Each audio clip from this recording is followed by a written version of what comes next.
losing? You are you with me? Those who did a bit of economics. We are trying to create new value, and some companies will drop off here because they are not prepared. Some sectors will drop off here, done things in a traditional way. This value is what we've been losing as a country because we have not had an effort. You could just call this technology. You could call this internal management of your business. There is such a thing called value inversion.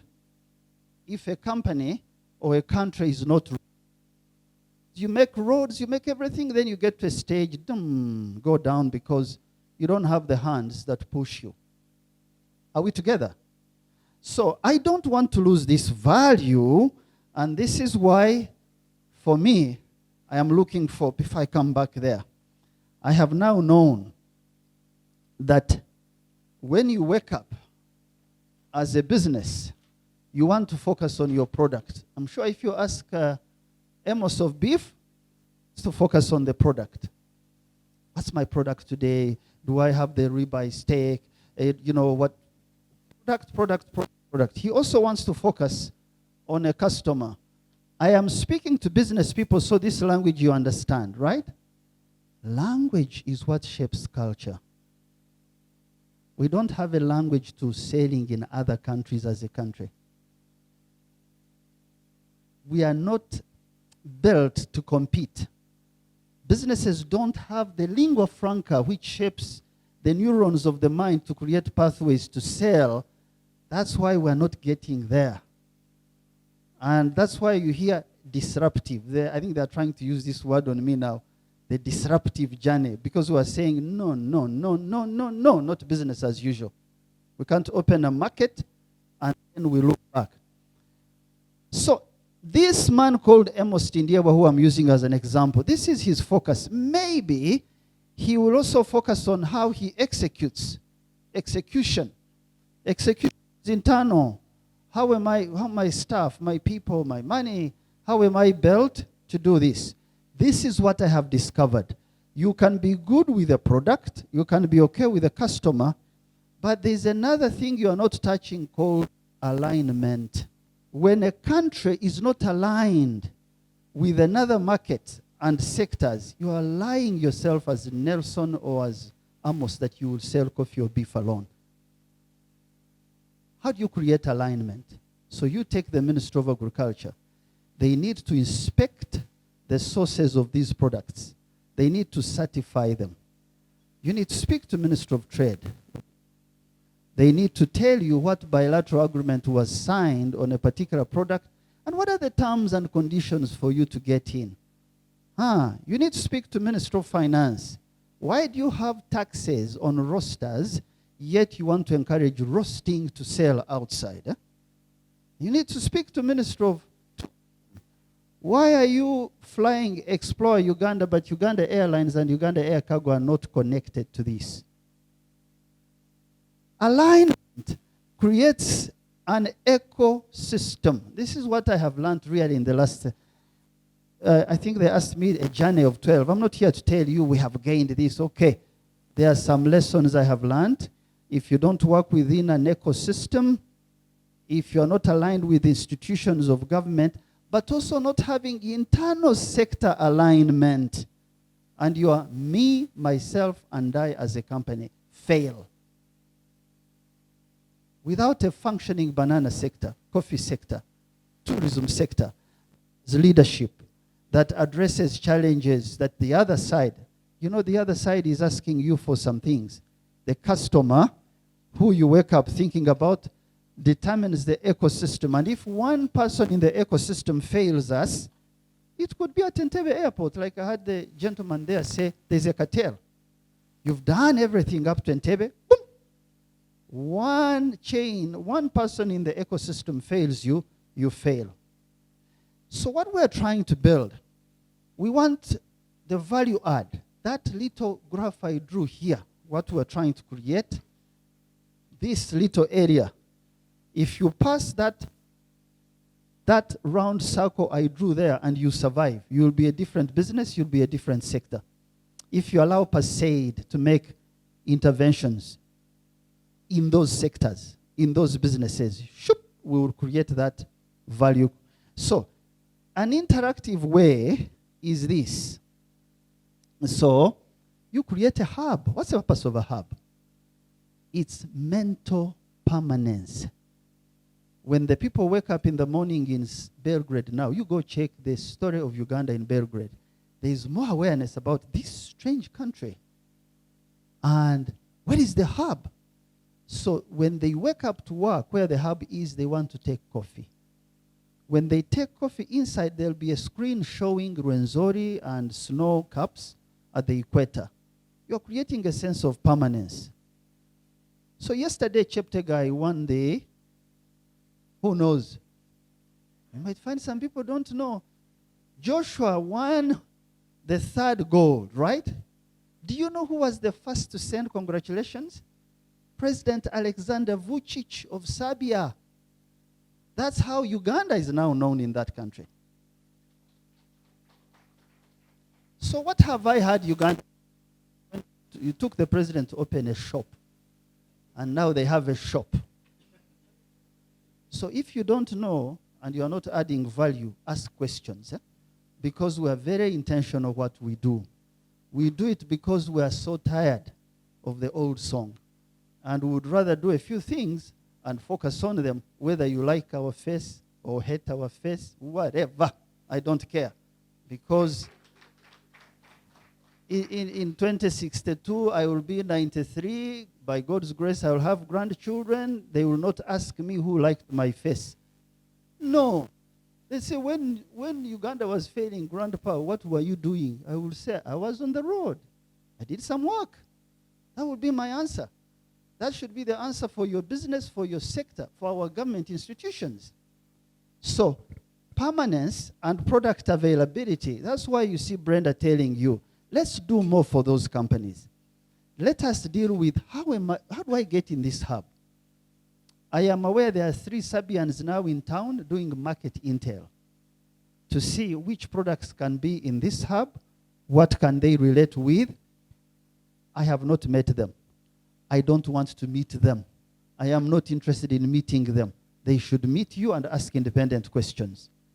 That's how people know, balibye bogera, abantu bakora. Okay. Now, there is always retail media in every country. Retail media is not CNN and BBC, please. Not Guardian. No, no, no. Those newspapers are wonderful and television channels, but they are liberal, extreme left, and their intent is we have an agenda for poor countries. And the agenda is that they should not have technology. They should have term limits. They should allow some things. That's how they think. That's how they have shaped. Okay, I don't know. I can have term limits, but I don't know whether that will put money in my pocket. I'm getting diverted. People will misquote me. The point is, what have you sold today in that country? Talk of good people. Okay. So, listen, point I'm trying to make is that the local media, just like in Uganda, I don't think you pay for book a day if you want to appear on a show. Or you pay for those online channels. Maybe you can incentivize the media, but every country has book a day. Every country has agatari konfufu. I'm just saying the channel I know. So, in those countries, there's retail media for fruits and veg, for coffee, for bananas. You try and tell the trade rep in a hub to reach out to them so that they can speak the language of what our country sells. Okay? Customer research, I don't have to take a lot of time. Trade representation. These are the things that we do to have an interaction for that value add with the market. So if you look at the last one, we have had trade meetings since 1962. We actually go to countries and come back. But if we do not have this, the mindset of, I am going to see a buyer, I am a seller, right? It is just tourism. In every meeting, ask yourself, who am I pitching to? And what do they want from me? It's called scenario planning in business. And can I ask for a commitment on investment? Because while I want to sell more bananas, the best would be to say, let's work together. I'll give you 50% stake in my small business. But you give me the IP. You can also run the business, if you wish, for the next 10 years. But you take me to your market. That's a smarter way of running a business than saying, hey, that's how we, tofayo. Be fixing. No. There is no second chance on the global market. Either you are in and you are in good, or don't go there. So what we have tried to do is just go in however way you are, but perhaps we can learn.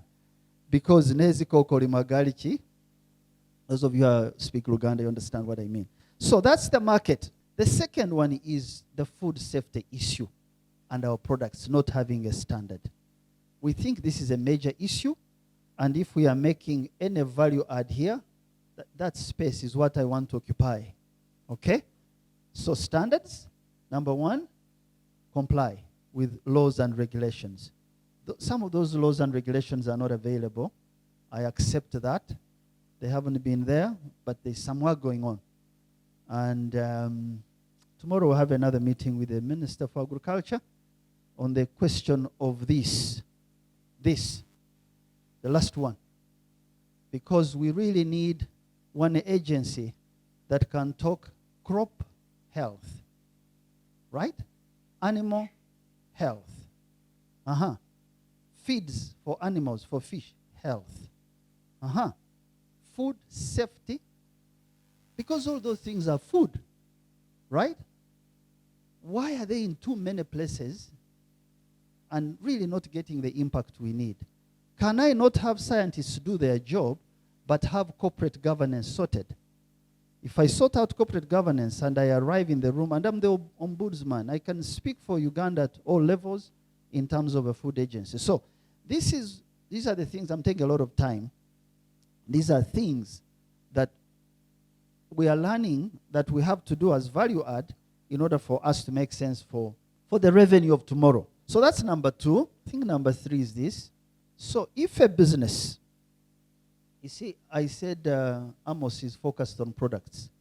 But let me tell you, Amos, Nelson, KK, all of us, I'm using them because I see them in front of me. Customers no longer want products. What do they want? What do they want? Absolutely. Any business that presents a solution to how I consume something, how I access something. That's why cell phones have taken off everything. They've taken banking, voice is dying. They have taken so now on your Apple, on your iPhone, you know your health status, how many kilometers you've run every day. You can send this to your doctor.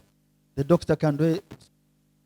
It's providing solutions that a country like Uganda should think about.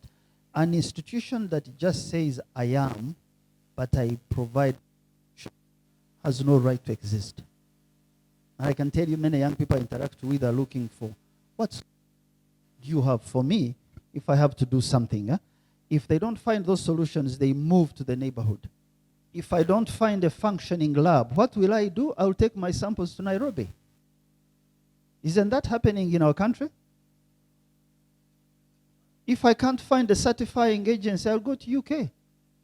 Because I'm not finding solutions. So when I say help us to work together to solve these problems of Uganda, I am just being very normal. Because I would be telling you a lie to say I have answers. No, I know a pathway to answer. But we need to work together to provide solutions. So the infrastructure is very large.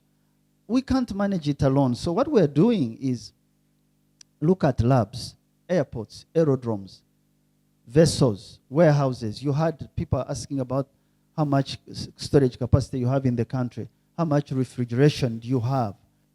So if the hub in Serbia, I spoke about Serbians, I didn't know the man, am I jumping the queue by really doing that?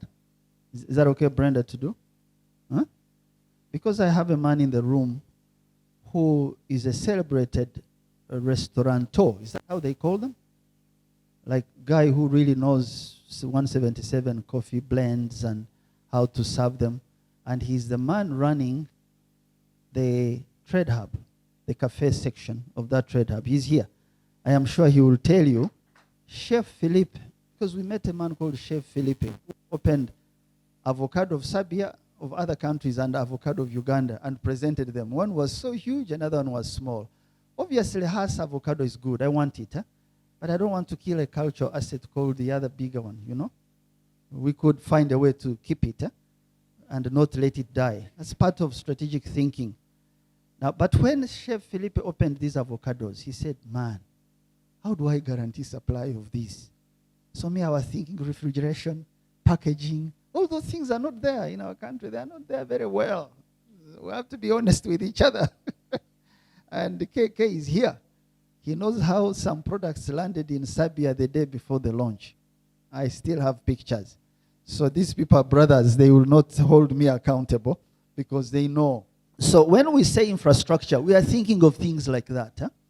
You can see that there are too many, but we could focus on a few sectors and have joint infrastructure that makes sense. Now, you have R&D. Your country's R&D as a percentage of GDP is 0.000014. So what's the percentage of South Korea's GDP? It's 4.5% of their GDP. They spend $78 billion on R&D. We think R&D is money to throw away. No, R&D is investing in the future. So that R&D, now we have Minister Musenero saying those companies that will have found a market and they have struggled with branding and packaging, I can give them some support on R&D, right? So we really have to be now intentional with that and see what to do to approach these markets. Number 4 is what I heard when I walked in. Brenda was showing that almost 40% of the findings of your cohort, 40% was saying money, money, money. But I also know that there is money available different at varying interest rates. I think PSFU has money, Stanbic has money, all the banks also have money. There's money, 2 trillion or 1 trillion shillings for regional exports. So do you remember the thing I said, solution? I think exporters are looking for, it's not the availability of multiple sources of funding. It's how can I go to one place and it understands me and solves my problem at very limited interest rate and be able to do some work. So we're creating this fund.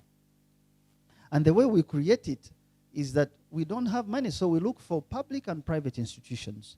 We find a way to leverage the small amounts and take some instruments and trade in those instruments and bring funds that would be at 1 or 2% or less. If I can get money at 0.1% to take milk to Mombasa, I would be so happy. And if I can pay back in 90 days, I think the commercial banks would lower their rates because they would have found another person competing. Is it possible or not?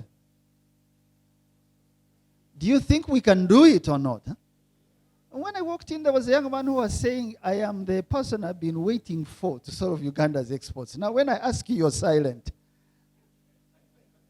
Because last Friday, I was coming out of a mall here. It's Friday or Thursday. And the young lady accosted me, said, I can give you a loan. I said, okay. Yes, I can give you a loan. I said, how much? He said, I can give you 50 million shillings. Quick. I said, wow, okay. Where do you get it from? I said, I have it up there. I said, okay.